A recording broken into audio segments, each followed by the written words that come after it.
Sejak pertama kali ditemukan pada tahun 1974 oleh sekelompok petani di Cina, patung ini terus menyisakan misteri yang belum terpecahkan. Meski memiliki 8.000 patung pasukan, faktanya tak ada satupun patung yang sama satu sama lain. Ini berarti patung pasukan terakota tidak dicetak secara massal, melainkan dibuat satu persatu.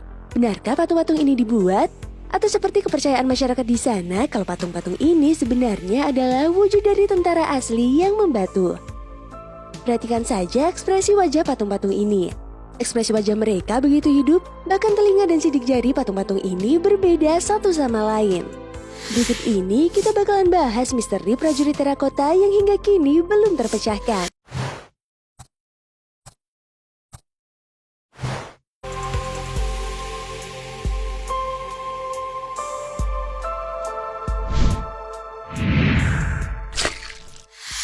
Warna patung.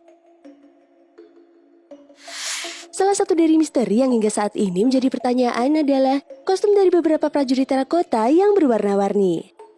Jika dilihat dengan seksama, tak semua patung terakota berwarna coklat seperti layaknya tanah liat yang terkubur selama bertahun-tahun. Menurut hasil penelitian yang dikutip dari ChinaTravel.com, beberapa patung prajurit memiliki warna seperti merah, pink, ungu, biru, hijau, hitam, dan putih pada bagian tubuhnya. Jadi, apa sebenarnya tujuan warna-warna tersebut?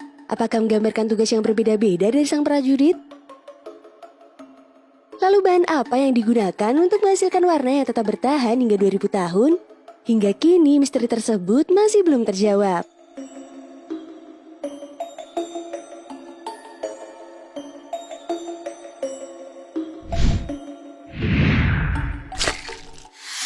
Warna krom pada pedang.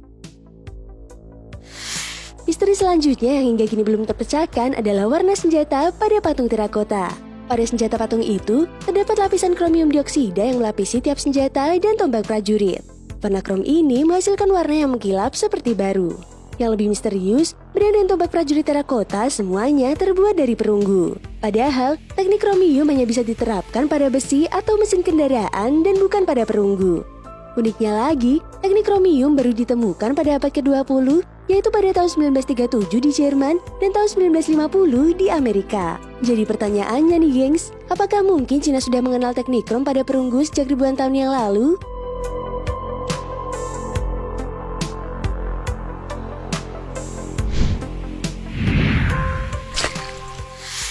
Jebakan otomatis. Karena pasukan terakota menempati lahan berupa kompleks makam yang luas, para desainernya pun merancang tempat tersebut dengan cara yang seksama. Salah satu yang mengagumkan adalah adanya sistem pengamanan otomatis berupa panah yang bergerak secara otomatis jika ada seseorang yang masuk dengan sengaja ke area pemakaman. Istana bawah tanah bahkan disenjatai dengan busur panah tersembunyi yang akan menembakkan panah secara otomatis ketika sistemnya terpicu. Sekali lagi, masih menjadi misteri bagaimana dinasti Qin bisa menghasilkan senjata memanah otomatis canggih seperti itu lebih dari 2000 tahun yang lalu.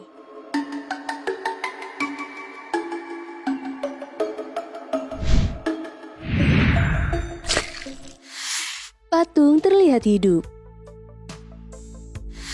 Meski ditemukan pada tahun 1974, patung-patung tersebut tetap tampak awet dan berdiri dengan gagah, seolah tak ada perubahan sedikit pun pada warna dan bentuk meski sudah ribuan tahun terkubur. Terdapat lebih dari 8.000 patung prajurit yang berbaris di dalam kompleks makam, lengkap dengan kuda tempur dan senjata. Tak satu pun dari patung-patung tersebut yang memiliki bentuk wajah yang sama. Bahkan ada teori yang mengatakan kalau pemahat patung tersebut didatangkan langsung dari Yunani. Ribuan patung ini seolah benar-benar menggambarkan pasukan tentara yang hidup di dinasti Qin zaman dulu. Jika kamu perhatikan, semua patung ini nampak begitu hidup dan siap bertempur untuk melindungi sang kaisar.